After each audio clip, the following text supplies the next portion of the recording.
Hello guys, alright, ini dia. Kita ucapkan tahniah kepada Dr. Mujahid ya, YB Mujahid, apabila sekali lagi hari ini Mahkamah memberikan keputusan yang baik, berita baik buat Dr. Mujahid, sahabat-sahabat semua.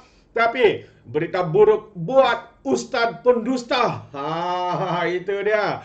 Jadi apa yang saya kongsikan hari ini, sahabat, kalau kita lihat hari ini seorang Ustadz berdusta. Mahkamah tolak rayuan Ustadz Propas dan dikenakan bayaran saman beli itu. Jadi mari kita ikuti bersama kenyataan yang baru saja kita terima ya daripada Mahkamah Tinggi ya apabila menolak rayuan Dusuki dan beliau diperintah membayar Mujahid sebanyak 7,000. Satu lagi siri ataupun collection kekalahan kala dalam saman fitnah ya, dan juga fitnah-fitnah yang dilakukan oleh lebay-lebay yang pro kepada parti PAS ini, sahabat semua. Jadi kalau kita lihat hari ini Mahkamah Tinggi Shah Alam menolak rayuan pendakwa pro PAS di Dusuki Rani berhubung keputusan Mahkamah Session yang telah menolak saman fitnah yang difailkannya terhadap Datuk Seri Dr. Mujahid Yusof. Mahkamah Tinggi seterusnya memerintahkan Dusuki membayar kos sebanyak RM7,000 kepada Naib Presiden Amanat yang juga bekas Menteri di Jabatan Perdana Menteri Hal Ehwal Agama.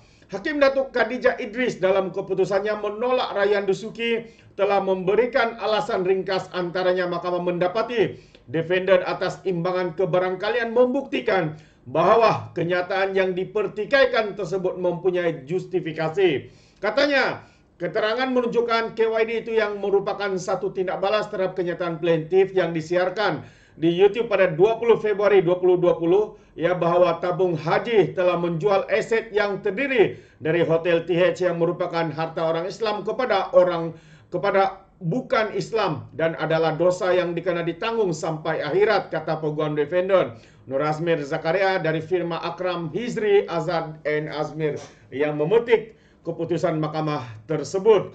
Sebelum ini, Mahkamah Session Shah Alam pada 14 September 2022 telah menolak saman fitnah Dusuki terhadap Mujahid tersebut dengan kos RM11,000. Ya, saman tersebut difailkan berhubung dengan ciapan Mujahid terhadap Dusuki pada 22 September 2020 yang berbunyi, seorang ustadz berdusta RM20,000 jadi mangsa. Berlagak tahu segalanya akhirnya telan api fitnah dalam perut dia sendiri. Hingga kini tak pernah tarik balik pendustaannya. Allah mustan.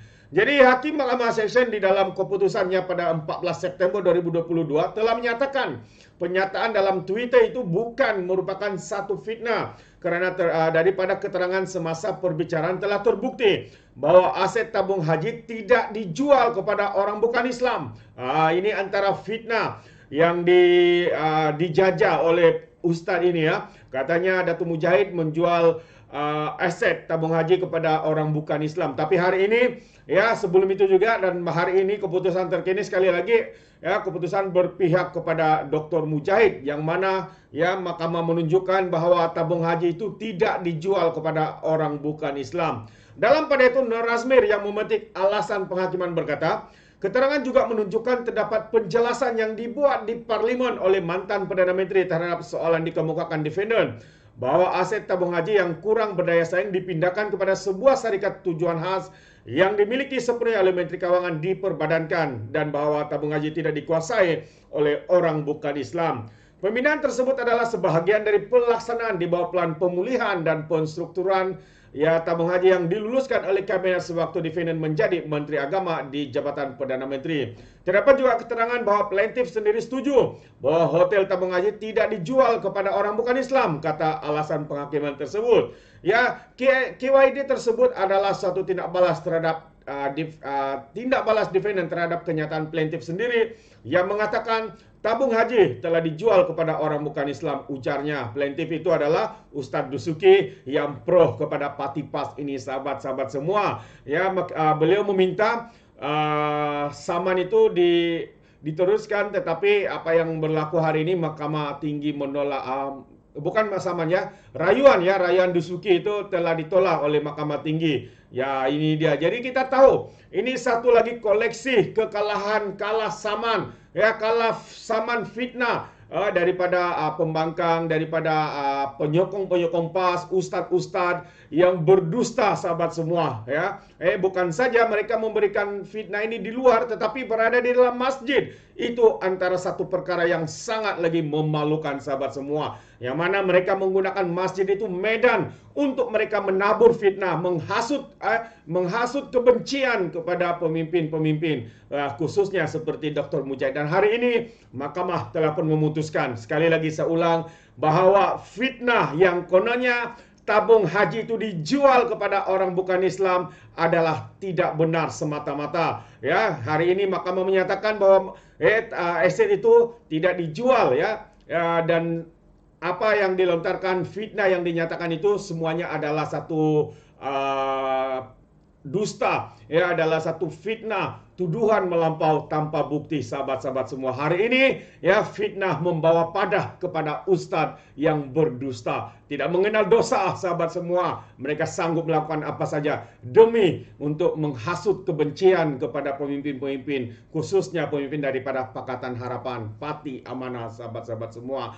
Hari ini satu perkabaran yang menarik untuk saya kongsikan bersama dengan kita. Mahkamah tolak rayuan Ustadz Dusuki, ya, pro kepada Parti PAS, dan dikehendaki oleh mahkamah untuk membayar sebanyak 7.000 kepada Mujahid, ya, Dr. Mujahid, YB Mujahid. Terima kasih, sahabat semua. Ini dia satu lagi koleksi kekalahan saman fitnah, ya, kepada penyokong ataupun ustadz-ustadz, ya, yang menyokong Parti PAS ini. Jadi jelaslah siapa sebenarnya kaki fitnah, siapa sebenarnya yang begitu rakus, ya, tidak sehingga mereka tidak segan silu untuk menfitnah dan melontar dan menjajah fitnah dan tuduhan yang melampau seperti ini. Sahabat semua, sekiranya Anda mau memberikan sebarang komen, Anda berikan komen Anda dalam ruangan komen, tapi ingat, ya, komen dengan cara berhemat, jangan menjadi walantid ustadz-ustadz yang berdusta ini, ya, apabila memberikan komen hujah, ya, penuh dengan fitnah, tuduhan yang melampau tanpa asas, sahabat-sahabat semua. Inilah buktinya. Sepertinya mereka memberikan komen atau hujah ini seperti tidak punya otak, mungkin karena mereka menggunakan otak di lutut. Itu dia. Izinkan saya untuk mengundurkan diri, dan seperti biasa, sahabat-sahabat semua, peribahasa mengatakan tapapun kangkap 2 ton keinginan. Dalam bahasa Melayu, tepuk dada, tanya selera. Sekian saja pada Orang Dapat Channel. Sampai kita berjumpa lagi dalam info dan update yang seterusnya. Sekian, bye-bye.